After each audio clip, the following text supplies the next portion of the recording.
Hello every one, എല്ലാവർക്കും pathways അക്കാദമിയുടെ daily news അനാലിസിലേക്ക് സ്വാഗതം. ഇന്നത്തെ ഡെയിലി ന്യൂസ് അനാലിസിനകത്ത് നമ്മൾ ഡിസ്കസ് ചെയ്യാൻ പോകുന്ന ടോപ്പിക്സ് ഒന്ന്, the strong case to restore section 8 subsection 4 of the representation of people's act on protecting the biodiversity of the north east, deep tech, young India's aging workforce. ഏറ്റവും last topic ആയിട്ട് places news ആയിട്ട് Zambia. അപ്പൊ അതിനകത്ത് നമ്മൾ ആദ്യം discuss ചെയ്യാൻ പോകുന്നത് ഇപ്പൊ റീസെന്റ് ആയിട്ട് സുപ്രീം കോടതി സ്ട്രക്ക് ഡൗൺ ചെയ്ത റെപ്രസെന്റേഷൻ ഓഫ് പീപ്പിൾസ് ആക്ടിന്റെ സെക്ഷൻ 8 സബ്സെക്ഷൻ 4 റീസ്റ്റോർ ചെയ്യണമെന്ന് ആവശ്യപ്പെട്ടുകൊണ്ട് ഒരു ആർട്ടിക്കിൾ റീസെന്റ് ആയിട്ട് ഇപ്പോൾ പബ്ലിഷ് ചെയ്യപ്പെട്ടിട്ടുണ്ട്. ഈ റെപ്രസെന്റേഷൻ ഓഫ് പീപ്പിൾസ് ആക്ടിന്റെ സെക്ഷൻ 8 സബ്സെക്ഷൻ 4 ബന്ധപ്പെട്ട് ദ ഹിന്ദുവിന്റെ പേജ് 6 അവരുടെ ഒരു റിപ്പോർട്ട് പബ്ലിഷ് ചെയ്തിട്ടുണ്ട്. അപ്പൊ അതിനകത്താണ് ഈ സെക്ഷൻ 8 സബ്സെക്ഷൻ 4 റീസ്റ്റോർ ചെയ്യുന്നതിന്റെ ആവശ്യകതയെ കുറിച്ച് അവർ പരാമർശിക്കുന്നത്. അപ്പൊ ഇത്തരത്തിലൊരു റിപ്പോർട്ട് ഇപ്പോൾ വരാനുള്ള കാരണം എന്ന് പറയുന്നത്, റീസെന്റ് ആയിട്ട് രാഹുൽ ഗാന്ധിയുടെ ഡിഫമേഷൻ കേസിലുമായിട്ട് ബന്ധപ്പെട്ട് രാഹുൽ ഗാന്ധിനെ പാർലമെന്റിൽ നിന്ന് ഡിസ്ക്വാളിഫൈ ചെയ്തിട്ട് ബന്ധപ്പെട്ടുള്ള കേസ് സുപ്രീം കോടതി പരിഗണിച്ച സമയത്ത് സുപ്രീം കോടതി ഈ പറയുന്ന റെപ്രസെന്റേഷൻ ഓഫ് പീപ്പിൾസ് ആക്ട്, അല്ലെങ്കിൽ നമ്മൾ മലയാളത്തിൽ ജനപ്രാതിനിധ്യ നിയമം എന്ന് പറയുന്ന നിയമത്തിന്റെ സെക്ഷൻ 8 സബ്സെക്ഷൻ 4 ഇൻവാലിഡേറ്റ് ചെയ്തിട്ടുണ്ടായിരുന്നു, അല്ലെങ്കിൽ അത് നിലനിൽക്കില്ല എന്ന് പറഞ്ഞിട്ടുണ്ടായിരുന്നു. അപ്പോൾ ആ ഒരു കോണ്ടെക്സ്റ്റിലാണ് നമ്മൾ ഈ ഒരു പെർട്ടിക്കുലർ നിയമത്തെക്കുറിച്ച് ഇന്ന് പരിശോധിക്കുന്നത്. അപ്പോൾ ആദ്യം തന്നെ എന്താണ് representation of people's act of 1951 എന്ന് നമ്മൾ അറിഞ്ഞിരിക്കണം. അപ്പോൾ ഫസ്റ്റ് ഓഫ് ഓൾ മനസ്സിലാക്കുക, ഇന്ത്യയിൽ ഈ സെയിം പേരിൽ രണ്ട് നിയമങ്ങളുണ്ട്. ഒന്ന് representation of people's act of 1951 ആണ്, മറ്റൊന്ന് representation of people's act of 1950 ആണ്. അപ്പോൾ ഇതിനകത്ത് ആദ്യത്തെ ഈ റെപ്രസെന്റേഷൻ ഓഫ് പീപ്പിൾസ് ആക്ട് 1950 പറയുന്നത് ഇന്ത്യയിലെ പാർലമെന്റിലേക്കും സംസ്ഥാന നിയമസഭയിലേക്കുള്ള മണ്ഡലങ്ങളുടെ ഡിലിമിറ്റേഷനെ കുറിച്ചാണ്, അല്ലെങ്കിൽ എത്ര മണ്ഡലങ്ങൾ ഉണ്ടാവും, മണ്ഡലങ്ങളുടെ അതിർത്തികൾ, ഈ വക കാര്യങ്ങളൊക്കെയാണ് പറയുന്നത്. പക്ഷേ ഈ representation of people's act of 1951 പാർലമെന്റിലെയും സംസ്ഥാന നിയമസഭയിലെയും അംഗങ്ങളുടെ ക്വാളിഫിക്കേഷൻസ്, ഡിസ്ക്വാളിഫിക്കേഷൻസ്, ഇലക്ഷൻ നടത്തുന്ന രീതി, ഈ വക കാര്യങ്ങളൊക്കെ ആയിട്ട് ബന്ധപ്പെട്ട് പറയുന്നത്. അപ്പോൾ ഈ representation of people's act of 1951 ഒരു പ്രൊവിഷൻ അനുസരിച്ചാണ് രാഹുൽ ഗാന്ധി ഇപ്പോൾ റീസെന്റ് ആയിട്ട് ഡിസ്ക്വാളിഫൈ ചെയ്യപ്പെട്ടിട്ടുണ്ടായിരുന്നത്. കാരണം 2 വർഷമോ അതിൽ കൂടുതലോ തടവ് ശിക്ഷിക്കപ്പെട്ട് കഴിഞ്ഞാൽ അവരുടെ മെമ്പർഷിപ്പ് ഡിസ്ക്വാളിഫൈ എന്നുള്ളൊരു ക്ലോസ് ഉണ്ട്, അത് വെച്ചിട്ടാണ് ഡിസ്ക്വാളിഫൈ ചെയ്യപ്പെട്ടിട്ടുണ്ടായിരുന്നത്.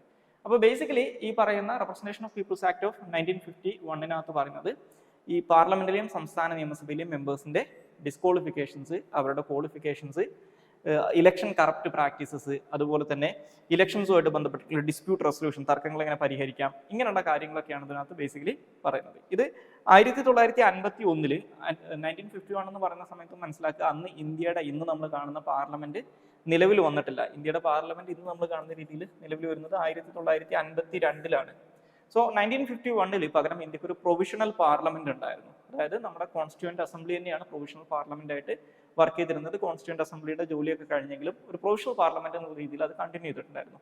അപ്പൊ ആ പ്രൊവിഷണൽ പാർലമെന്റ് പാസ്സാക്കിയിട്ടുള്ള അപൂർവം ചില നിയമങ്ങളിലൊന്നാണ് ഈ representation of people's act of 1951 അന്ന് ഈ നിയമത്തിന് വേണ്ടിയിട്ടുള്ള ബില്ല് പാർലമെന്റിൽ അവതരിപ്പിച്ചത് BR അംബേദ്കർ ആയിരുന്നു. അപ്പൊ ഇങ്ങനെയാണ് ഈ നിയമം അന്ന് നിലവിൽ വരുന്നത്. ഇനി ഈ നിയമത്തിനകത്ത് പറയുന്ന സെക്ഷൻ 8 സബ്സെക്ഷൻ 4 പറയുന്നത് എന്താണെന്ന് വെച്ച് കഴിഞ്ഞാൽ, ഈ പറയുന്ന representation of people's act of 1951 അനുസരിച്ച് ഇത്തരത്തിൽ ഡിസ്ക്വാളിഫൈ ചെയ്യപ്പെട്ട് കഴിഞ്ഞാൽ അത് 3 മാസം, ഈ ഏതെങ്കിലും ശിക്ഷ കിട്ടിയതിന്റെ പേരിലാണ് ഡിസ്ക്വാളിഫൈ ചെയ്യപ്പെടുന്നതെങ്കിൽ ആ ശിക്ഷ കിട്ടി 3 മാസം കഴിഞ്ഞു കഴിഞ്ഞാൽ ഈ ഡിസ്ക്വാളിഫിക്കേഷൻ ആക്റ്റീവായിട്ട് മാറും, അല്ലെങ്കിൽ അത് നിലനിൽക്കും എന്നാണ് പറയുന്നത്. അപ്പോൾ ഈ ഒരു സെക്ഷനാണ് റീസെന്റ് ആയിട്ട് ഇപ്പോൾ സുപ്രീം കോടതി രാഹുൽ ഗാന്ധിയുടെ കേസുമായിട്ട് ബന്ധപ്പെട്ട് ഇൻവാലിഡേറ്റ് ചെയ്തിട്ടുള്ളത്. ഇതിനകത്ത് ഇനി മനസ്സിലാക്കേണ്ട മറ്റൊരു കേസ് എന്ന് പറയുന്നത് ഈ ഡിസ്ക്വാളിഫിക്കേഷൻ, എസ്പെഷ്യലി ഈ ക്രൈംസിന്റെ പേരിൽ കൺവിക്ട് ചെയ്യപ്പെടുന്ന കാര്യങ്ങളുടെ പേരിൽ എന്തൊക്കെ രീതിയിലാണ് ഈ പറയുന്ന പാർലമെന്റിലെയും സംസ്ഥാന നിയമസഭയിലെയും മെമ്പേഴ്സ് ഡിസ്ക്വാളിഫൈ ചെയ്യപ്പെടുക, അതിനുള്ള റെമഡീസ് എന്തൊക്കെയാണെന്നുള്ളതാണ്. അപ്പോൾ ഫസ്റ്റ് ഓഫ് ഓൾ മനസ്സിലാക്കുമ്പോൾ രാഹുൽ ഗാന്ധിയുടെ ഒക്കെ കേസിൽ സംഭവിച്ചത്, ഇതേ റെപ്രസെന്റേഷൻ ഓഫ് പീപ്പിൾസ് ആക്ടിനകത്ത് പറയുന്ന ഒരു പ്രൊവിഷൻ ഉണ്ട്. അതായത് ഒരു MP അല്ലെങ്കിൽ MLA 2 വർഷമോ അതിൽ കൂടുതലോ തടവ് ശിക്ഷയ്ക്ക് വിധിക്കപ്പെട്ട് കഴിഞ്ഞാൽ, അല്ലെങ്കിൽ ഏതെങ്കിലും ഒരു കോടതി 2 വർഷമോ അതിൽ കൂടുതലോ തടവ് ശിക്ഷയ്ക്ക് ഒരു MP MLA ശിക്ഷിച്ചു കഴിഞ്ഞാൽ അവരുടെ മെമ്പർഷിപ്പ് രാജിവെക്കേണ്ടി വരും, അല്ലെങ്കിൽ അവരുടെ മെമ്പർഷിപ്പിൽ നിന്ന് അവർ ഡിസ്ക്വാളിഫൈ ചെയ്യപ്പെടും. അത് മാത്രമല്ല, ഈ തടവ് ശിക്ഷയുടെ കാലാവധി പ്ലസ് അടുത്ത 6 വർഷം, ഇത്രയും കാലത്തേക്ക് പിന്നീട് അവർക്ക് ഇത്തരത്തിലുള്ള MP MLA ആവാൻ പറ്റില്ല എന്നും പറയുന്നുണ്ട്. 6 വർഷത്തേക്കും കൂടി, ഈ ശിക്ഷാ കാലാവധി കഴിഞ്ഞിട്ടുള്ള 6 വർഷത്തേക്കും കൂടി ഈ ഡിസ്ക്വാളിഫിക്കേഷൻ കണ്ടിന്യൂ എന്ന് പറയുന്നുണ്ട്. അപ്പൊ ഇത്തരത്തില് ഈ ഏതെങ്കിലും ഇത്തരത്തിൽ ശിക്ഷ കിട്ടി ഡിസ്ക്വാളിഫൈ ചെയ്യപ്പെട്ട് കഴിഞ്ഞാൽ ഈ ലോ മേക്കേഴ്സിനുള്ള MLA മാർക്കും MP മാർക്കും ഉള്ള ഒരു സൊല്യൂഷൻ എന്ന് പറയുന്നത് അവർക്ക് ഹയർ കോർട്ടിൽ അപ്പീൽ കൊടുക്കാൻ പറ്റും. അതായത് നോർമലി ഇവർ ചെയ്യുക ഹൈക്കോർട്ടിൽ അപ്പീൽ കൊടുക്കും, ഹൈക്കോർട്ട് അപ്പീൽ തള്ളിക്കഴിഞ്ഞാൽ സുപ്രീം കോടതി പോകും. ഇപ്പോൾ രാഹുൽ ഗാന്ധിയുടെ ഒക്കെ കേസിൽ സംഭവിച്ചത് അത് തന്നെയാണ്. അപ്പോൾ ഇങ്ങനെ ഈ ഹയർ കോർട്ടിൽ അപ്പീൽ കൊടുത്തിട്ട് ഈ ഹയർ കോർട്ട് ഈ ശിക്ഷാവിധി മരവിപ്പിച്ച് കഴിഞ്ഞാൽ, ഇപ്പോൾ ശിക്ഷാവിധി ഹയർ കോർട്ടുകൾ രണ്ട് രീതിയിൽ ചെയ്യും. ഒന്ന്, തൽക്കാലത്തേക്ക് ഇത് നടപ്പിലാക്കരുതെന്ന് പറയും. നടപ്പിലാക്കരുതെന്ന് പറഞ്ഞിട്ട് കാര്യമില്ല, ശിക്ഷാവിധി മരവിപ്പിച്ച് കഴിഞ്ഞാൽ, അത് സ്റ്റേ ചെയ്ത് കഴിഞ്ഞാൽ ഇവരുടെ മെമ്പർഷിപ്പ് റീഇൻസ്റ്റേറ്റ് ചെയ്ത് കിട്ടുന്നതാണ്. ഓക്കെ, സോ ഇതിനു മുമ്പ്, അതായത് കുറച്ചു കാലം മുമ്പ് വരെ ഇതുമായിട്ട് ബന്ധപ്പെട്ടുണ്ടായിരുന്ന ഒരു കാര്യം എന്ന് പറയുന്നത്, ഈ ശിക്ഷാവിധി നടപ്പിലാക്കുന്നത് തൽക്കാലത്തേക്ക് ടെമ്പറലി സ്റ്റേ ചെയ്താലും MP-മാർക്കും MLA-മാർക്കും ആ സ്ഥാനത്ത് കണ്ടിന്യൂ ചെയ്യാൻ പറ്റുമായിരുന്നു. പക്ഷെ അത് 2013 സുപ്രീം കോടതി വിധിച്ച ഒരു പ്രധാനപ്പെട്ട ഒരു കേസ് ഉണ്ട്, Lily Thomas versus Union of India എന്ന് പറയുന്ന ആ കേസിനകത്ത് സുപ്രീം കോടതി ആ പ്രൊവിഷൻ നിലനിൽക്കില്ല എന്ന് പറഞ്ഞിട്ടുണ്ടായിരുന്നു. അപ്പോൾ ഇത്തരത്തിൽ 2 വർഷം മുതൽ കൂടുതലോ തടവ് ശിക്ഷയ്ക്ക് വിധിക്കപ്പെട്ടു, അതിന്റെ പേരിൽ ഡിസ്ക്വാളിഫൈ ചെയ്യപ്പെട്ട് കഴിഞ്ഞാൽ പിന്നീട് അവർക്ക് ആ മെമ്പർഷിപ്പ് തിരിച്ചു കിട്ടണമെങ്കിൽ ഹയർ കോർട്ട് ആ ശിക്ഷാവിധി സ്റ്റേ ചെയ്യണം, അല്ലെങ്കിൽ തൽക്കാലത്തേക്ക് റദ്ദാക്കണം. അല്ലാതെ തൽക്കാലത്തേക്ക് അത് നടപ്പിലാക്കരുതെന്ന് പറഞ്ഞിട്ടുള്ള ടെമ്പററി സ്റ്റേ കൊണ്ട് കാര്യമില്ല എന്ന് ഈ 2013 വിധിക്കകത്ത് പറയുന്നുണ്ടായിരുന്നു. ആക്ച്വലി 2013 ഈ ഒരു വിധിനെ മറികടക്കാൻ വേണ്ടിയിട്ട് അന്ന് UPA ഗവൺമെന്റ് ഒരു ഓർഡിനൻസ് കൊണ്ടുവരാനുള്ള ശ്രമമൊക്കെ നടത്തിയിട്ടുണ്ടായിരുന്നു. പക്ഷെ അന്നത്തെ ചില പൊളിറ്റിക്കൽ ഇഷ്യൂസ് കാരണം അത് നടന്നിട്ടുണ്ടായിരുന്നില്ല.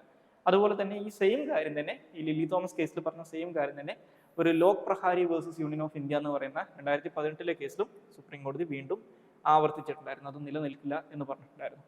ഇനി നമുക്ക് അടുത്തതായിട്ട് ഡിസ്കസ് ചെയ്യാനുള്ള ടോപ്പിക് എന്ന് പറയുന്നത് നോർത്ത് ഈസ്റ്റ് ഇന്ത്യയിലെ ബയോഡൈവേഴ്സിറ്റി സംരക്ഷിക്കുന്നതുമായിട്ട് ബന്ധപ്പെട്ടിട്ടാണ്. സോ ഇതുമായിട്ട് ബന്ധപ്പെട്ടത് ഹിന്ദുവിന്റെ പേജ് 8 ഒരു റിപ്പോർട്ട് അവർ പബ്ലിഷ് ചെയ്തിട്ടുണ്ട്. അപ്പോൾ ഇതിൻ്റെ ഒരു കോണ്ടെക്സ്റ്റ് എന്ന് പറയുന്നത്, റീസെൻ്റ് ആയിട്ട് അവിടെയുള്ളൊരു ഹൈക്കോടതി, മേഘാലയ ഹൈക്കോടതി കേട്ട ഒരു കേസിന്റെ വിധിക്കകത്ത്, അതായത് cleanliness of Umiam lake versus state of Meghalaya എന്ന് പറയുന്ന 2023 കേസിനകത്ത് മേഘാലയ ഹൈക്കോർട്ടിന്റെ ഡിവിഷൻ ബെഞ്ച് അവിടുത്തെ ബയോഡൈവേഴ്സിറ്റി പ്രൊട്ടക്ട് ചെയ്യുന്നതുമായിട്ട് ബന്ധപ്പെട്ട്, ഈ ടൂറിസം പ്രൊമോഷനൊക്കെ വേണ്ടിയിട്ട് ബയോഡൈവേഴ്സിറ്റിനെ വലിയ രീതിയിൽ നശിപ്പിക്കുന്നതുമായിട്ട് ബന്ധപ്പെട്ടിട്ടുള്ള പ്രധാനപ്പെട്ട ഒരു വിധി പ്രസ്താവിച്ചിട്ടുണ്ടായിരുന്നു, അല്ലെങ്കിൽ ഈ പറയുന്ന ഹ്യൂമൻ ആക്ടിവിറ്റീസ് റെസ്ട്രിക്ട് ചെയ്യുന്നതുമായിട്ട് ബന്ധപ്പെട്ട ഒരു വിധി പ്രസ്താവിച്ചിട്ടുണ്ടായിരുന്നു. അപ്പോൾ ആ ഒരു കോണ്ടെക്സ്റ്റിലാണ് നമ്മൾ നോർത്ത് ഈസ്റ്റ് ഇന്ത്യയിലെ ബയോഡൈവേഴ്സിറ്റിയായിട്ട് ബന്ധപ്പെട്ടുള്ള കാര്യങ്ങൾ നോക്കുന്നത്. അപ്പോൾ അതിനകത്ത് ഈ നോർത്ത് ഈസ്റ്റ് ഇന്ത്യയിലെ ബയോഡൈവേഴ്സിറ്റി പറയുന്ന സമയത്ത് ഇന്ത്യയിലെ തന്നെ ഏറ്റവും അധികം ബയോഡൈവേഴ്സ് ആയിട്ടുള്ള ഏരിയാസിലൊന്നാണ് നോർത്ത് ഈസ്റ്റ് ഇന്ത്യ എന്ന് പറയുന്നത്. സോ ഈ നോർത്ത് ഈസ്റ്റ് ഇന്ത്യ എന്ന് പറയുന്നത് ബേസിക്കലി 8 സംസ്ഥാനങ്ങളാണ്. നമ്മൾ നോർത്ത് ഈസ്റ്റ് എന്ന് പറയുന്ന ആ ഒരു റീജൺ നോക്കിക്കഴിഞ്ഞാൽ നമുക്ക് 7 സിസ്റ്റേഴ്സ് എന്ന് പറയുന്ന 7 സംസ്ഥാനങ്ങളുള്ളെങ്കിലും നോർത്ത് ഈസ്റ്റ് എന്ന് പറയുന്ന സമയത്ത് ഇന്ത്യൻ ഗവൺമെന്റ് കണക്കാക്കുന്നത് ഈ നോർത്ത് ഈസ്റ്റിലുള്ള 7 സിസ്റ്റേഴ്സ് ആയിട്ടുള്ള അസാം, നാഗാലാൻഡ്, മണിപ്പൂർ, അരുണാചൽ പ്രദേശ്, മിസോറാം, ത്രിപുര പ്ലസ് അതിൻ്റെ കൂടെ സിക്കിമിനെയും കൂടി ആഡ് ചെയ്തിട്ടാണ് നോർത്ത് ഈസ്റ്റ് എന്ന് പറയുന്ന റീജനെ ഗവൺമെന്റ് ഓഫ് ഇന്ത്യ കണക്കാക്കുന്നത്. അപ്പോൾ ഈ 8 സംസ്ഥാനങ്ങൾ ചേരുന്നതാണ് നോർത്ത് ഈസ്റ്റ് എന്ന് മനസ്സിലാക്കുക.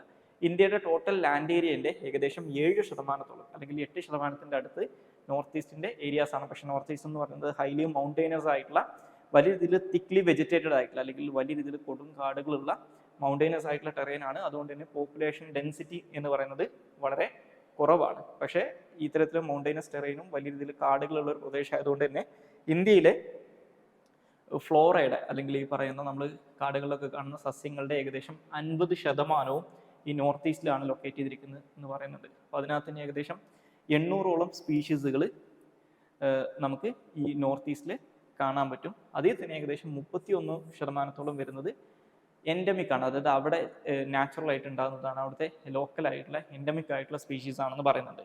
അപ്പോൾ ഇത്തരത്തിലുള്ള ഒരു ഹൈലി ബയോഡൈവേഴ്സ് ആയിട്ടുള്ള ഒരു ഏരിയ ആയതുകൊണ്ട് തന്നെ ഇതിനെ ഇൻഡോബേം ഹോട്ട്സ്പോട്ട് എന്ന് പറയുന്ന ഒരു ബയോഡൈവേഴ്സിറ്റി ഹോട്ട്സ്പോട്ട് ഉണ്ട്. ലോകത്തിലുള്ള പ്രധാനപ്പെട്ട ഇത്തരത്തിലുള്ള ഹൈലി ബയോഡൈവേഴ്സ് ആയിട്ടുള്ള ഏരിയാസിനെയാണ് ഈ ഹോട്ട്സ്പോട്ടുകളായിട്ട് ഡിക്ലെയർ ചെയ്യാറുള്ളത്. അപ്പോൾ അത്തരത്തിലുള്ള ഒരു ബയോഡൈവേഴ്സിറ്റി ഹോട്ട്സ്പോട്ടാണ് ഇൻഡോബർമ ബയോഡൈവേഴ്സിറ്റി ഹോട്ട്സ്പോട്ട് എന്ന് പറയുന്നത്. അതിൻ്റെ ഭാഗമാണ് നോർത്ത് ഈസ്റ്റ് എന്ന് പറയുന്നത്. അതുപോലെ തന്നെ നോർത്ത് ഈസ്റ്റിനകത്ത് നമുക്ക് ട്രോപ്പിക്കൽ റെയിൻ ഫോറസ്റ്റുകളും, അതുപോലെ തന്നെ ഇപ്പോൾ നമ്മുടെ കേരളത്തിലൊക്കെ കാണുന്ന പോലത്തെ ട്രോപ്പിക്കൽ റെയിൻ ഫോറസ്റ്റുകളും, അതുപോലെ തന്നെ ആൽപൈൻ സ്ക്രബ്സും ഒക്കെ കാണാൻ പറ്റും. അപ്പോൾ അതുകൊണ്ട് തന്നെ ഹൈലി ബയോഡൈവേഴ്സ് ആയിട്ടുള്ള ഒരു ഏരിയയാണ് ഇതെന്ന് മനസ്സിലാക്കുക. ഇനി ഇവിടുത്തെ ബയോഡൈവേഴ്സിറ്റി നേരിടുന്ന പ്രധാനപ്പെട്ട വെല്ലുവിളികൾ എന്ന് നോക്കിക്കഴിഞ്ഞാൽ, ഒന്ന് ഡീഫോറസ്റ്റേഷൻ ആണ്, രണ്ടാമത്തത് ഫ്ലഡ്സ് ആണ്. ഇപ്പോൾ ഈ ബ്രഹ്മപുത്ര റിവർ എന്നൊക്കെ പറയുന്നതാണ് നോർത്ത് ഈസ്റ്റിലൂടെ കടന്നു പോകുന്ന പ്രധാനപ്പെട്ട ഒരു റിവർ സിസ്റ്റം എന്ന് പറയുന്നത്. അത് ഈ ഫ്ലഡുകൾക്ക് വളരെ നൊട്ടോറിയസ് ആയിട്ടുള്ള ഒരു റിവറാണ്. ഇപ്പോൾ നിങ്ങൾ റീസെൻ്റ് ആയിട്ടൊക്കെ ന്യൂസിൽ ചിലപ്പോൾ കണ്ടിട്ടുണ്ടാകും, അസാമിൽ നടക്കുന്ന ഫ്ലഡുകൾ എങ്ങനെയാണ് കാസിരംഗ നാഷണൽ പാർക്കിനെയൊക്കെ നെഗറ്റീവ്ലി അഫക്ട് ചെയ്യുന്നതൊക്കെ.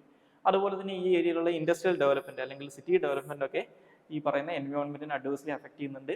അതുപോലെ തന്നെ നോർത്ത് ഈസ്റ്റിലുള്ള പല സംസ്ഥാനങ്ങളും ഹൈലി മിനറൽ റിച്ച് ആയിട്ടുള്ള ഏരിയാസ് ആണ്. അപ്പോൾ അവിടെ നടക്കുന്ന മൈനിങ് ആക്ടിവിറ്റീസ്, ഇപ്പോൾ നമ്മുടെ ഏഷ്യയിലെ തന്നെ ആദ്യത്തെ ഓയിൽ റിഫൈനറൊക്കെ അസാമിലാണ് നിലവിൽ വരുന്നത്. അപ്പോൾ ഇത്തരത്തിലുള്ള മൈനിങ് ആക്ടിവിറ്റീസ് ഒക്കെ ഇതിനെ അഡ്വേഴ്സ്ലി അഫക്ട് ചെയ്യുന്നുണ്ട്.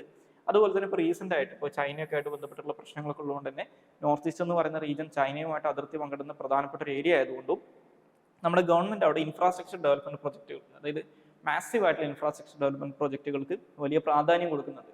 അപ്പോൾ നമ്മുടെ national security point of view ചിന്തിക്കുന്ന സമയത്ത് അത് ഇമ്പോർട്ടൻ്റ് ആണെങ്കിലും ഒരു എൻവയോൺമെന്റൽ പോയിന്റ് ഓഫ് വ്യൂ ചിന്തിക്കുന്ന സമയത്ത് ഈ പറയുന്ന ഇൻഫ്രാസ്ട്രക്ചർ ഡെവലപ്മെന്റ് പ്രൊജക്റ്റുകൾ വലിയ രീതിയിലുള്ള എൻവയോൺമെന്റൽ ഇമ്പാക്ട്, നെഗറ്റീവ് ആയിട്ടുള്ള എൻവയോൺമെന്റൽ ഇമ്പാക്ട് അവിടെ ഉണ്ടാക്കുന്നുണ്ടെന്ന് മനസ്സിലാക്കുക. ഇനി നമുക്ക് അടുത്തതായിട്ട് ഡിസ്കസ് ചെയ്യാനുള്ള ടോപ്പിക്ക് ഡീപ് ടെക് എന്ന് പറയുന്നതാണ്. സോ ഇതുമായിട്ട് ബന്ധപ്പെട്ട് ദ ഹിന്ദുവിൻ്റെ പേജ് 14 അവരൊരു റിപ്പോർട്ട് പബ്ലിഷ് ചെയ്തിട്ടുണ്ട്. അപ്പോൾ ഇതിനകത്ത് ബേസിക്കലി പറയുന്നത് നാസ്കോം EY എന്ന് പറയുന്ന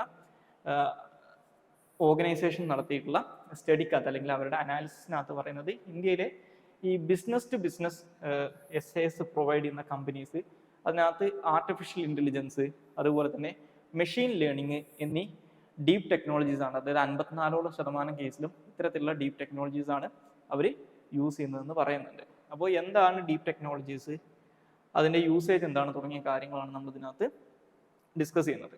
അപ്പോൾ ഈ ഡീപ്പ് ടെക് എന്ന് പറഞ്ഞു കഴിഞ്ഞാൽ ബേസിക്കലി പറയുന്നത് ഈ ഒരു ടൈപ്പ് ഓഫ് സ്റ്റാർട്ടപ്പ് എൻ്റർപ്രൈസസ് ആണ്. അതായത് ടാഞ്ചിബിൾ ആയിട്ടുള്ള എഞ്ചിനീയറിംഗ് ഇന്നോവേഷൻസിൽ നിന്ന് അല്ലെങ്കിൽ സയൻറ്റിഫിക് പ്രോഗ്രസ്സിൽ നിന്ന് വളരെ നോവൽ ആയിട്ടുള്ള അല്ലെങ്കിൽ വളരെ സാലിയൻ്റ് ആയിട്ടുള്ള പ്രൊഡക്റ്റുകൾ നിർമ്മിക്കുന്ന സ്റ്റാർട്ടപ്പുകളെയാണ് അല്ലെങ്കിൽ അങ്ങനെയുള്ള സ്റ്റാർട്ടപ്പ് എൻ്റർപ്രൈസസിനെയാണ് ഡീപ്പ് ടെക്സ് അല്ലെങ്കിൽ ഡീപ്പ് ടെക്നോളജി എന്ന് വിളിക്കാറുള്ളത്. അപ്പോൾ ഇതിനകത്ത് പ്രധാനമായിട്ടും ഇപ്പോൾ നമ്മൾ എമേർജിംഗ് ടെക്നോളജീസ് ആയിട്ട് ഡീപ്പ് ടെക്നോളജീസ് ആയിട്ട് കണക്കാക്കുന്നത് ആർട്ടിഫിഷ്യൽ ഇൻ്റലിജൻസ്, അതുപോലെ തന്നെ advanced materials, block chain, biotechnology, robotics, drones, photonics, അതുപോലെ തന്നെ ക്വാണ്ടം കമ്പ്യൂട്ടിങ്, ഇങ്ങനെയുള്ള കാര്യങ്ങളൊക്കെ ഈ പറയുന്ന ഒരു ഇനീഷ്യൽ റിസർച്ച്, നമ്മുടെ ഈ പറയുന്ന റിസർച്ച് ആൻഡ് ഡെവലപ്മെന്റിന്റെ സെക്ടറിൽ നിന്ന് മാറിയിട്ട് അതൊരു പ്രാക്ടിക്കൽ ആപ്ലിക്കേഷൻ ലെവലിലേക്ക്, അതായത് മാർക്കറ്റിൽ നമ്മൾ കാണുന്ന പ്രൊഡക്റ്റുകളിൽ ഇത് അപ്ലൈ ചെയ്യാൻ പറ്റുന്ന രീതിയിലേക്ക് ഈ ടെക്നോളജീസ് ഒക്കെ ഇപ്പോൾ ഡെവലപ്പ് ആയിട്ടുണ്ട്. അതുകൊണ്ടാണ് നമ്മുടെ ചില സ്മാർട്ട് ഫോണുകളിലൊക്കെ നമുക്ക് ഈ ആർട്ടിഫിഷ്യൽ ഇൻ്റലിജൻസ് ഒക്കെ ഇപ്പോൾ ഉപയോഗിക്കാൻ പറ്റുന്നത്. അപ്പോൾ അതിനകത്ത് ഇന്ത്യയുടെ ഡീപ് ടെക് സ്റ്റാർട്ടപ്പുകളുടെ കാര്യം നോക്കിക്കഴിഞ്ഞാൽ 2021 അവസാനമായപ്പോഴേക്കും, ഏകദേശം ഡിസംബറൊക്കെ ആയപ്പോഴേക്കും ഇന്ത്യയിൽ ഏകദേശം 3000-ഓളം ഡീപ് ടെക് സ്റ്റാർട്ടപ്പുകൾ ഉണ്ടെന്നാണ് പറയപ്പെടുന്നത്. അതായത് ഇത്തരത്തിലുള്ള ഏരിയാസിൽ വർക്ക് ചെയ്യുന്ന 3000-ഓളം സ്റ്റാർട്ടപ്പുകൾ ഉണ്ടെന്നാണ് പറയുന്നത്. അതും എസ്പെഷ്യലി ഈ ആർട്ടിഫിഷ്യൽ ഇൻ്റലിജൻസ്, മെഷീൻ ലേണിംഗ് പോലുള്ള, അതുപോലെ തന്നെ internet of things, big data, quantum computing പോലുള്ള പ്രധാനപ്പെട്ട ഈ എമേർജിംഗ് ടെക്നോളജീസിനകത്ത് ആക്റ്റീവായിട്ടുള്ള 3000-ഓളം ഡീപ് ടെക് സ്റ്റാർട്ടപ്പുകൾ ഇന്ത്യയിൽ 2021 അവസാനമായപ്പോഴേക്കും തന്നെ ഉണ്ടെന്നാണ് പറയുന്നത്. അതുപോലെ തന്നെ നമ്മുടെ ഒരു national association of software and service companies എന്ന് പറയുന്നൊരു ഓർഗനൈസേഷൻ ഉണ്ട്. അവരുടെ റിപ്പോർട്ടുകൾ അനുസരിച്ച് ഇന്ത്യയിലെ ഇത്തരത്തിലുള്ള ഡീപ് ടെക് സ്റ്റാർട്ടപ്പുകൾ ഏകദേശം $2.7 ബില്യൺ വെഞ്ചർ ഫണ്ടിങ് ഈ 2021 മാത്രം അവർക്ക് സെക്യൂർ ചെയ്യാൻ പറ്റിയിട്ടുണ്ടെന്നാണ് പറയുന്നത്. അതായത് അവർക്ക് ക്യാപിറ്റൽ ഇൻവെസ്റ്റ്മെന്റ് ആയിട്ട് ഇത്രയധികം ഫണ്ടിങ് അവർക്ക് സെക്യൂർ ചെയ്യാൻ പറ്റിയിട്ടുണ്ടെന്നാണ് പറയുന്നത്. അപ്പോൾ നമ്മുടെ മറ്റുള്ള രാജ്യത്തിന്റെ മറ്റുള്ള ഏരിയാസിലുള്ള ഈ ഡീപ് ടെക് അല്ലാത്ത മറ്റുള്ള സ്റ്റാർട്ടപ്പ് എക്കോസിസ്റ്റം അല്ലെങ്കിൽ നമ്മുടെ രാജ്യത്തെ മൊത്തം സ്റ്റാർട്ടപ്പ് എക്കോസിസ്റ്റം സെക്യൂർ ചെയ്തിട്ടുള്ള വെഞ്ചർ ഫണ്ടിങ്ങിന്റെ ഏകദേശം 12% എന്ന് പറയുന്നത് ഈ ഡീപ് ടെക് സ്റ്റാർട്ടപ്പുകൾ മാത്രം സെക്യൂർ ചെയ്തിട്ടുള്ള ഈ ഫണ്ടിങ് ആണെന്നാണ് പറയുന്നത്. അപ്പോൾ വളരെ ബ്രൈറ്റ് ആയിട്ടുള്ള ഒരു ഫ്യൂച്ചർ നമുക്ക് ഇതിനുണ്ടെന്ന് വേണമെങ്കിൽ പറയാം. അപ്പോൾ ഇതിനകത്ത് പറയുന്ന മറ്റൊരു കാര്യം എന്ന് പറയുന്നത് നമ്മുടെ ഇന്ത്യയിലെ ഈ ഡീപ് ടെക് എന്റർപ്രൈസസ് അല്ലെങ്കിൽ ഈ പറയുന്ന സ്റ്റാർട്ടപ്പ് എക്കോസിസ്റ്റം എന്ന് പറയുന്നത് കഴിഞ്ഞ ഒരു 10 വർഷത്തിനകത്ത് ഏകദേശം 53% വളർച്ച കാണിച്ചിട്ടുണ്ടെന്നാണ് പറയുന്നത്. അപ്പോൾ ആ വളർച്ച കാണിച്ചിട്ടുള്ളതുകൊണ്ട് തന്നെ ഇത്തരത്തിൽ ഈ ഡീപ് ടെക് ടെക്നോളജി യൂസ് ചെയ്യുന്ന സ്റ്റാർട്ടപ്പുകളുടെ മറ്റുള്ള പ്രധാനപ്പെട്ട ഡെവലപ്ഡ് ആയിട്ടുള്ള ഇത്തരത്തിലുള്ള ഈ ടെക്നോളജീസ് ഒരു ഡെവലപ്ഡ് സ്റ്റേജിലുള്ള രാജ്യങ്ങളുണ്ട്. ഉദാഹരണത്തിന് US, ചൈന, ഇസ്രായേൽ, യൂറോപ്പ്, ചില വെസ്റ്റേൺ യൂറോപ്യൻ കൺട്രീസ് ഒക്കെ. അപ്പോൾ അവർക്ക് സിമിലർ ആയിട്ടുള്ള, അവർക്ക് കമ്പയറബിൾ ആയിട്ടുള്ള ഒരു പൊസിഷനിലേക്ക് ഈ ഒരു കഴിഞ്ഞ 10 വർഷം കൊണ്ട് ഇന്ത്യയും എത്തിക്കാൻ ഈ പറയുന്ന ഒരു എക്കോസിസ്റ്റം സഹായിച്ചിട്ടുണ്ടെന്നാണ് പറയുന്നത്. ഇനി അതുപോലെ തന്നെ ഇന്ത്യയിലെ ചില സ്പെസിഫിക് സിറ്റികളിലാണ് ഈ പറയുന്ന ഡീപ് ടെക് സ്റ്റാർട്ടപ്പുകൾ കൂടുതലും കോൺസെൻട്രേറ്റ് ചെയ്തിരിക്കുന്നതെന്നും ഈ റിപ്പോർട്ടിനകത്ത് പറയുന്നുണ്ട്. ഉദാഹരണത്തിന് ബാംഗ്ലൂര്, അതുപോലെ തന്നെ ഡൽഹി, അതുപോലെ മുംബൈ പോലുള്ള സിറ്റികളിൽ, എസ്പെഷ്യലി ബാംഗ്ലൂരാണ് ഇത്തരത്തിലുള്ള ഡീപ് ടെക് സ്റ്റാർട്ടപ്പുകൾ കൂടുതലും കോൺസെൻട്രേറ്റ് ചെയ്തിരിക്കുന്നത് അല്ലെങ്കിൽ ലൊക്കേറ്റ് ചെയ്തിരിക്കുന്നതെന്നാണ് ഈ റിപ്പോർട്ടിനകത്ത് പറയുന്നത്. ഇനി നമുക്ക് അടുത്തതായിട്ട് ഡിസ്കസ് ചെയ്യാനുള്ള topic young Indians ageing work force എന്നുള്ളതാണ്. ഇതുമായിട്ട് ബന്ധപ്പെട്ട് ഇന്ത്യയിലെ ഏജിങ് വർക്ക് ഫോഴ്സിനെ കുറിച്ച്, ഇവന്തോ ഇന്ത്യ എന്ന് പറയുന്ന രാജ്യം വളരെ യങ് ആയിട്ടുള്ള ഒരു പോപ്പുലേഷൻ ആയിട്ടാണ് ആളുകൾ കണക്കാക്കുന്നതെങ്കിലും ഇന്ത്യയിലെ വർക്ക് ഫോഴ്സ് വളരെ പെട്ടെന്ന് പ്രായം ചെന്ന വർക്ക് ഫോഴ്സ് ആയിട്ട് മാറിക്കൊണ്ടിരിക്കുന്നു എന്നുള്ള രീതിയിൽ ഒരു റിപ്പോർട്ട് ഇന്ത്യൻ എക്സ്പ്രസിന്റെ പേജ് 9 അവർ പബ്ലിഷ് ചെയ്തിട്ടുണ്ട്. അപ്പോൾ അതിനെക്കുറിച്ചാണ് നമ്മൾ ഈ ന്യൂസിനകത്ത് റിപ്പോർട്ട് ചെയ്യുന്നത്. അപ്പോൾ ഇതിനകത്ത് ഈ ബേസിക്കലി പറയാനുള്ളത് എന്തുകൊണ്ടാണ് ഇന്ത്യയിൽ ഈ പറയുന്ന ഏജിങ് വർക്ക് ഫോഴ്സ് വരുന്നത് എന്നുള്ളതാണ്. അപ്പോൾ അതിനുള്ള റീസൺസ് ആയിട്ട് പറയുന്ന കാര്യങ്ങൾ എന്ന് പറയുന്നത്, ഒന്ന്, ആളുകളുടെ ലൈഫ് എക്സ്പെക്ടൻസി അല്ലെങ്കിൽ ആളുകളുടെ ആയുർദൈർഘ്യം കൂടിയത് കൊണ്ട് തന്നെ ആളുകൾക്ക് കൂടുതൽ കാലം ജോലി ചെയ്യാൻ പറ്റും. അപ്പോൾ അതുകൊണ്ട് തന്നെ ഈ പറയുന്ന ആവറേജ് വർക്ക് ഫോഴ്സിന്റെ ഏജ് എന്ന് പറയുന്നത് കൂടാനുള്ള ചാൻസസ് കൂടുതലാണ്. മറ്റൊന്ന്, ഡിക്ലൈനിങ് ഫെർട്ടിലിറ്റി റേറ്റ് ആണ്. അതായത് നമ്മുടെ സോഷ്യോ എക്കണോമിക് കണ്ടീഷൻസ് ഒക്കെ മാറിയതോടുകൂടി തന്നെ ഒരു ആളുകൾക്ക് ഉണ്ടാകുന്ന റീപ്രൊഡക്റ്റീവ് റേറ്റ് അല്ലെങ്കിൽ ഒരു കുടുംബത്തിനകത്ത് ഉണ്ടാകുന്ന കുട്ടികളുടെ എണ്ണം എന്ന് പറയുന്നത് ബേസിക്കലി കുറഞ്ഞിട്ടുണ്ട്. അപ്പോൾ അതുകൊണ്ട് തന്നെ യങ് ആയിട്ടുള്ള പോപ്പുലേഷൻ പുതുതായിട്ട് വരുന്നത് അല്ലെങ്കിൽ നമ്മുടെ റീപ്ലേസ്മെന്റ് ലെവൽ എന്നൊക്കെ പറയുന്നത് ഇപ്പോൾ കുറഞ്ഞുകൊണ്ടിരിക്കുകയാണ്. ഇനി അടുത്തത് എക്കണോമിക് നെസസിറ്റീസ് ആണ്. അതായത് ഈ പെൻഷന് അതുപോലെ തന്നെ മറ്റുള്ള സോഷ്യോ എക്കണോമിക് സെക്യൂരിറ്റീസ് ഇല്ലാത്തത് കൊണ്ട് തന്നെ പ്രായമായിട്ടുള്ള ആളുകളും ജോലി ചെയ്യാൻ നിർബന്ധിതരാകുകയാണ്. അപ്പോൾ സ്വാഭാവികമായിട്ടും അവർ ജോലിയിൽ തുടരാൻ നിർബന്ധിതരാകുന്ന സമയത്ത് നമ്മുടെ ഈ വർക്ക് ഫോഴ്സിന്റെ ആവറേജ് ഏജ് കൂടും. പിന്നെ മറ്റൊന്ന്, ഇത്തരത്തിലുള്ള ഏജ്ഡ് ആയിട്ടുള്ള ഒരു 40s അല്ലെങ്കിൽ 50s ഉള്ള ആളുകളുടെ എക്സ്പീരിയൻസ്, വർക്ക് എക്സ്പീരിയൻസ് എന്ന് പറയുന്നത് വളരെ വലുതായിരിക്കും. അപ്പോൾ അവർക്ക് ഹെൽത്ത് ഇഷ്യൂസ് ഒന്നുമില്ല, അവർക്ക് വർക്ക് ചെയ്യാൻ കണ്ടിന്യൂ ചെയ്യാൻ പറ്റും എന്നുള്ള അവസ്ഥയാണെങ്കിൽ കമ്പനികൾ ഇവരെ റിട്ടൈൻ ചെയ്യാൻ നോക്കിയുള്ളൂ. കാരണം ഇവർ ആ കമ്പനിയിലേക്ക് ബ്രിങ് ചെയ്യുന്ന അല്ലെങ്കിൽ ആ ഒരു ഇൻഡസ്ട്രിയിലേക്ക് ബ്രിങ് ചെയ്യുന്ന ഇവരുടെ എക്സ്പീരിയൻസ് എന്ന് പറയുന്നത് വളരെ ഇൻവാല്യുബിൾ ആയിരിക്കും. അപ്പോൾ അതുകൊണ്ട് തന്നെ കമ്പനികൾ അല്ലെങ്കിൽ ഇത്തരത്തിലുള്ള എംപ്ലോയേഴ്സും ഈ ഏജ്ഡ് ആയി കഴിഞ്ഞാലും ഇവർക്ക് നല്ല എക്സ്പീരിയൻസ് ഉള്ളത് കൊണ്ട് തന്നെ അവർക്ക് അതുകൊണ്ട് ബെറ്റർ ആയിട്ട് ആ കമ്പനിക്ക് വേണ്ടിയിട്ട് എന്തെങ്കിലും ചെയ്യാൻ പറ്റുന്നതുകൊണ്ട് തന്നെ അവരെ റിട്ടൈൻ ചെയ്യും എന്ന് പറയാം. ഇനി അതുപോലെ തന്നെ ഇതിന്റെ കോൺസിക്വൻസസ് എന്തൊക്കെയാണെന്ന് വെച്ച് കഴിഞ്ഞാൽ, ഒന്ന് ലേബർ ഷോർട്ടേജ് ആണ്. രണ്ടാമതായിട്ട് പറയുന്നത് ഈ പറയുന്ന ഈ ഏജിങ് ആയിട്ടുള്ള വർക്ക് ഫോഴ്സ് വന്നു കഴിഞ്ഞാൽ ബേസിക്കലി ഗവൺമെന്റ് ആണെങ്കിലും ഈ പറയുന്ന പ്രൈവറ്റ് എന്റർപ്രൈസസ് ആണെങ്കിലും അവരുടെ ഈ വർക്ക് ഫോഴ്സിന് വേണ്ടിയിട്ട് സ്പെൻഡ് ചെയ്യേണ്ട, ഇപ്പോൾ പെൻഷന് വേണ്ടിയിട്ടാണെങ്കിലും അവരുടെ ഹെൽത്ത് കെയറിന് വേണ്ടിയിട്ടാണെങ്കിലും ഒക്കെ സ്പെൻഡ് ചെയ്യേണ്ട എമൗണ്ട് കൂടുതലായിരിക്കും. അതുപോലെ തന്നെ ഇന്നോവേഷൻ ഗ്യാപ്പ് വരും. അതായത് ഈ പറയുന്ന പുതിയ തലമുറയുടെ ഭാഗത്തു നിന്ന് വരേണ്ട ഇന്നോവേഷൻസ് അവർ വർക്ക് ഫോഴ്സിന്റെ ഭാഗമാകാതിരിക്കുന്നതുകൊണ്ടും അതുപോലെ തന്നെ വർക്ക് ഫോഴ്സിന്റെ ഭാഗമായിട്ടുള്ള ആളുകൾ കൂടുതലും പ്രായമായിട്ടുള്ളവരായതുകൊണ്ട് തന്നെ ഈ ന്യൂ ടെക്നോളജീസ് ഒക്കെ എത്രത്തോളം അഡോപ്റ്റ് ചെയ്യാൻ പറ്റുന്നൊരു ചോദ്യമാണ്. പിന്നുള്ളത് ഇന്റർ ജനറേഷണൽ ഡൈനാമിക്സും ഇതിനകത്ത് വർക്ക് ചെയ്യുന്നു എന്ന് പറയാം. ഇനി അവസാനമായിട്ട് നമുക്ക് ഡിസ്കസ് ചെയ്യേണ്ട ടോപ്പിക് പ്ലേസസ് ഇൻ ന്യൂസ് ആണ്. അത് സാംബിയയാണ്. സോ സാംബിയയായിട്ട് ബന്ധപ്പെട്ട് ഇന്ത്യൻ എക്സ്പ്രസിന്റെ പേജ് 12 റിപ്പോർട്ട് പബ്ലിഷ് ചെയ്തിട്ടുണ്ട്. സോ സാംബിയ എന്ന് പറയുന്നത് ബേസിക്കലി ഇതൊരു ലാൻഡ് ലോക്ക്ഡ് ആയിട്ടുള്ള കൺട്രിയാണ്. ഇപ്പോൾ നിങ്ങൾക്ക് മാപ്പിനകത്ത് നോക്കിക്കഴിഞ്ഞാൽ കാണാൻ പറ്റും, ഇതൊരു ലാൻഡ് ലോക്ക്ഡ് ആയിട്ടുള്ള കൺട്രിയാണ്. ഇത് ലൊക്കേറ്റ് ചെയ്തേക്കുന്നത് സെൻട്രൽ ആഫ്രിക്കയുടെയും അതുപോലെ തന്നെ സദേൺ ആഫ്രിക്കയുടെയും ഈസ്റ്റേൺ ആഫ്രിക്കയുടെ ഒക്കെ ഒരു നടുക്കായിട്ടാണ്. അപ്പോൾ ഈ സാംബിയയുടെ ക്യാപിറ്റലായിട്ട് പറയുന്നത് ലുസാക്ക എന്ന് പറയുന്ന പ്രദേശമാണ്. ഇനി ഇവരുടെ ബോർഡേഴ്സ് ആയിട്ട് പറയുന്നത് പ്രധാനമായിട്ടും നോർത്തേൺ സൈഡിൽ ഇവർക്ക് ഡെമോക്രാറ്റിക് റിപ്പബ്ലിക് ഓഫ് കോങ്കോ അല്ലെങ്കിൽ DRC എന്ന് പറയുന്ന രാജ്യമായിട്ട് അതിർത്തിയുണ്ട്. നോർത്ത് ഈസ്റ്റിലായിട്ട് ഇവർക്ക് ടാൻസാനിയയുമായിട്ട് അതിർത്തിയുണ്ട്. അതുപോലെ തന്നെ ഈസ്റ്റിലായിട്ട് മലാവി എന്ന് പറയുന്ന രാജ്യമുണ്ട്. അതുപോലെ തന്നെ ഈസ്റ്റിൽ തന്നെയായിട്ട് മൊസാംബിക് എന്ന് പറയുന്ന മറ്റൊരു രാജ്യമുണ്ട്. സൗത്തിലായിട്ട് സിംബാബ്വെ ഉണ്ട്. സൗത്ത് വെസ്റ്റിലായിട്ട് ബോട്സ്വാന ഉണ്ട്. അതുപോലെ തന്നെ വെസ്റ്റേൺ സൈഡിലായിട്ട് നമീബിയയും നോർത്ത് വെസ്റ്റേൺ സൈഡിലായിട്ട് അങ്കോളയും ഉണ്ട്. സോ ഇതാണ് സിംബാബ്വെയെ കുറിച്ച് പറയാനുള്ളത്. സോ ഇത്രയും കാര്യങ്ങളാണ് ഇന്നത്തെ ഡെയിലി ന്യൂസ് അനാലിസിനകത്ത് ഡിസ്കസ് ചെയ്യാനുള്ളത്. So thank you all.